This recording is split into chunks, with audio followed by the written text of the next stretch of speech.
नमस्कार दोस्तों, मैं सृजल मिश्रा आज की इस वीडियो में आप सबका तहे दिल से स्वागत करती हूँ।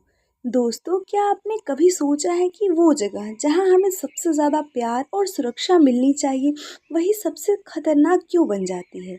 हाँ, हम बात कर रहे हैं घरेलू हिंसा की, यानी डोमेस्टिक वायलेंस की। एक ऐसी चुप्पी जो हर दिन किसी न किसी घर में चीख बनकर दब रही है। चलिए आज समझते हैं घरेलू हिंसा क्या है, उसके प्रकार, दुष्परिणाम और इससे जुड़े कानून के बारे में हम जानते हैं। सबसे पहले हम घरेलू हिंसा का अर्थ और परिभाषा जानते हैं। घरेलू हिंसा का मतलब है जब घर में किसी सदस्य द्वारा ही दूसरे सदस्य पर शारीरिक, मानसिक, यौन, आर्थिक या भावनात्मक हिंसा की जाए, वही हमारा घरेलू हिंसा होता है। इसमें क्या होता है, घर का ही कोई सदस्य किसी दूसरे सदस्य पर चाहे शारीरिक रूप से, मानसिक रूप से, यौन रूप से या फिर आर्थिक, भावनात्मक किसी भी रूप से उसे उत्पीड़ित करता है, उसे कष्ट पहुंचाता है, तो वही हमारी घरेलू हिंसा कहलाती है। यह हिंसा कई रूपों में हो सकती है: मारपीट, गाली, डराना, पैसे न देना या मानसिक उत्पीड़न। इसकी परिभाषा डॉक्टर रजनी मेनन, जो कि एक महिला अधिकारी विशेषज्ञ हैं, इनके अनुसार है, घरेलू हिंसा वो हर परिस्थिति है जहां महिला को अपमानित, डराया या नियंत्रित किया जाता है। भले ही वह चोट के रूप में न हो, मगर उनका शोषण होता है, उन्हें दबाया जाता है, उन्हें किसी चीज़ के लिए रोका जाता है, उन्हें नियंत्रित किया जाता है, तो वो हमारी घरेलू हिंसा कहलाती है। अब हम डोमेस्टिक वायलेंस के कुछ टाइप जान लेते हैं, कुछ प्रकार जान लेते हैं। तो घरेलू हिंसा कई रूपों में हो सकती है। पहला इसमें हमारा है शारीरिक हिंसा। शारीरिक हिंसा में मारपीट, जलाना, धक्का देना।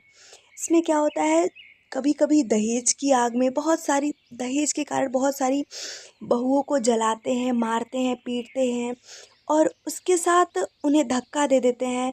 कभी कभी होता है कि अगर उनके हस्बैंड सही नहीं होते तो वो ड्रिंक करके उस नशे की हालत में उन्हें प्रताड़ित करते हैं। तो ये हमारी होती है शारीरिक हिंसा। सेकंड इसमें हमारा है मानसिक हिंसा। मानसिक हिंसा में होता है, उन्हें ताने मारेंगी, गालियाँ दी जाती हैं, नीचा दिखाया जाता है। अगर मान लीजिए किसी कारणवश जो वंश परंपरा होती है वो उसको आगे बढ़ाने में सक्षम नहीं होती हैं, तो उसके लिए उन्हें ताने मारे जाते हैं, बांझ है, ये है, वो है। कभी उनसे कोई गलत कार्य हो जाता है तो उसके लिए भी बार बार उन्हें ताने मारे जाते हैं, उन्हें नीचा दिखाया जाता है, उन्हें गाली दी जाती है। थर्ड इसमें है हमारा आर्थिक हिंसा। आर्थिक हिंसा में क्या करेंगे, उन्हें पैसा देना बंद कर देंगे और उन्हें वो सेल्फ डिपेंड भी अगर है, वो काम करना भी चाहेंगी तो क्या करते हैं, उन्हें उस कार्य को करने से रोका जाता है। फोर्थ इसमें है यौन हिंसा। ज़बरदस्ती उनके साथ यौन संबंध बनाया जाता है। पांचवा इसमें है सामाजिक हिंसा। समाज से काटना, बाहर जाने से रोकना। तो ये थी हमारे घरेलू हिंसा के प्रकार। अब हम थोड़े से इसके दुष्परिणाम जानते हैं।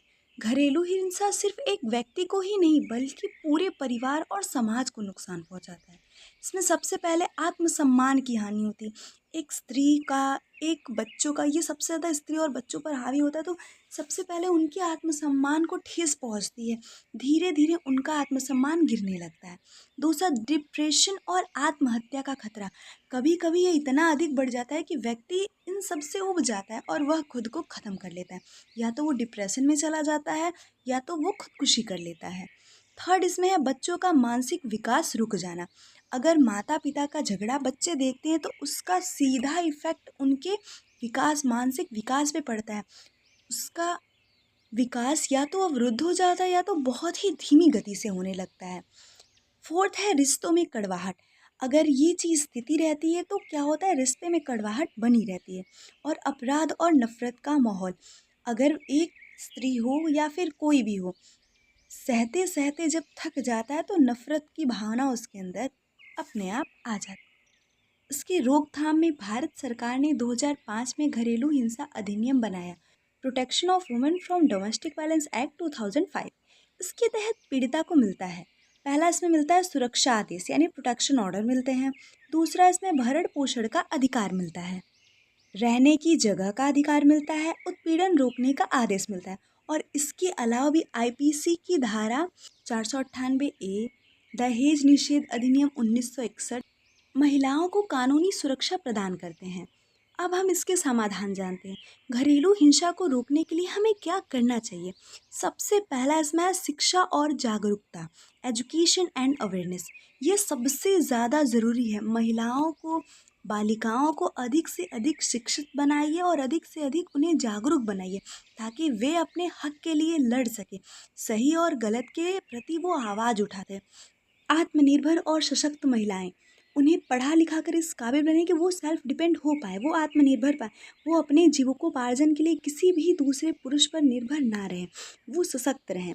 उसके बाद पारिवारिक संवाद, पारिवारिक बातचीत भी ज़रूरी है और उसके साथ हेल्पलाइन और कानून का वो सहारा ले सकते हैं और समाज का समर्थन। इन सारी चीज़ों से हम इसे रोक सकते हैं।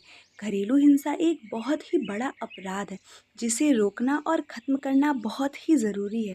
आज के समय ये पहले जितना हावी नहीं है स्त्रियों पर, मगर फिर भी आज भी ना जाने कितने जगह पर ये हो रहा है।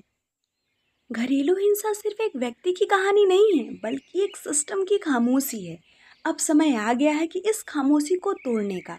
अगर आप इस वीडियो से सहमत हैं तो इसे शेयर करें, शायद किसी की ज़िंदगी बदल जाए। और हाँ, हमारे चैनल को सब्सक्राइब करना ना भूलें, क्योंकि बदलाव की शुरुआत जानकारी से ही होती है। तो आप मुझे अपने विचार कमेंट में ज़रूर बताइएगा। मैं सृजल मिश्रा नेक्स्ट में आपसे फिर से मिलते हूँ। तब तक के लिए धन्यवाद। Thanks for watching.